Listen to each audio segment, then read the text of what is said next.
ایک بھائی نے سوال کیا ہے کہ حضرت مفتی صاحب شیعہ مسلمان ہے یا کافر ہے؟ اکثر علماء کرام کافر کہتے ہیں، اس کی وضاحت کرے۔ پہلے یہ کہ شیعہ حضرات میں 20 قسم کے لوگ ہیں، بعض علماء کرام نے تو 43 قسمیں لکھی ہیں۔ پہلے اس کی وضاحت کرے۔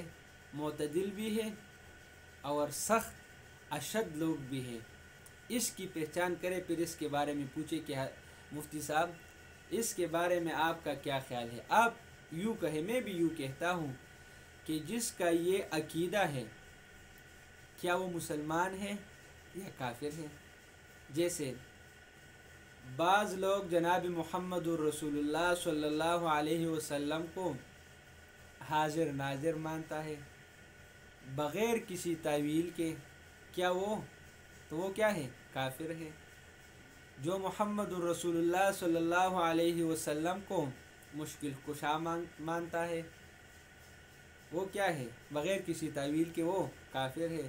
جو ام المؤمنین حضرت عائشہ صدیقہ رضی اللہ تعالی عنہ پر زنا کا تہمت لگاتا ہے، وہ کیا ہے؟ کافر ہے۔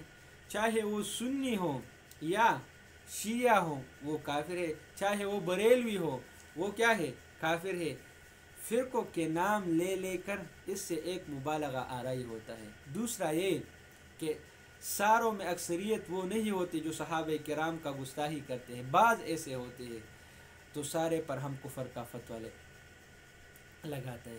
اس سے ایک فرقواریت پھیلتی ہے، اور ہمارا ملک کا اپنا بھی حال بہت خراب ہے۔ پہلے اپنے ملک کو تو بچاؤ نا، اسلام کو بچاؤ، پھر اس کے بعد فرقواریت کو ہوا دو۔ دوسرا سوال ایک بھائی نے سوال کیا ہے کہ ہمارے علاقے میں اہل تشیع حضرات ہے، وہ ہمارے گھر آ کر نماز پڑھتا ہے تو پڑھنے دو، اس میں کیا حرج ہے؟ پڑھنے دو نماز۔ چوری تو نہیں کرتے آپ کے گھر میں، زنا نہیں کرتے، جھوٹ نہیں بولتے، نماز پڑھتے ہیں، پڑھنے دو۔ بار بار میں یہ کہتا ہوں کہ دوسرے کے مسلک کو چھیڑو نہیں اور اپنے مسلک کو چھوڑو نہیں۔ دوسرے کے مسلک کو چھیڑو نہیں اور اپنے مسلک کو چھوڑو نہیں۔ ہاں یہ بات ہے، اگر وہ آپ کے پاس حق کے تلاش میں آ جائے تو پھر اپنے علماء کرام سے دلائل پوچھے اور اس کو محبت کے ساتھ کیا کرے؟ سمجھائے تو پھر ٹھیک ہے، مانے ٹھیک ہے، نہ مانے تو اختلاف نہ کرے۔ ہدایت تو اللہ کے ہاتھ میں ہے۔ ہدایت کس کے ہاتھ میں ہے؟ اللہ ہدایت دے، ٹھیک ہے، تو نہیں دیتے اللہ اس کی مرضی میں لکھی نہیں ہے، اس کے پہلے سے اللہ تعالیٰ نے ہدایت لکھی نہیں ہے۔ تو جس کا بھی یہ عقیدہ ہے صحابہ کرام پر لعن طعن کرتا ہے تو وہ کیا ہے؟ کافر ہے۔ چاہے وہ سنی ہو، وہ شیعہ ہو، کوئی بھی ہو، وہ کیا ہے؟ وہ مسلمان نہیں ہے۔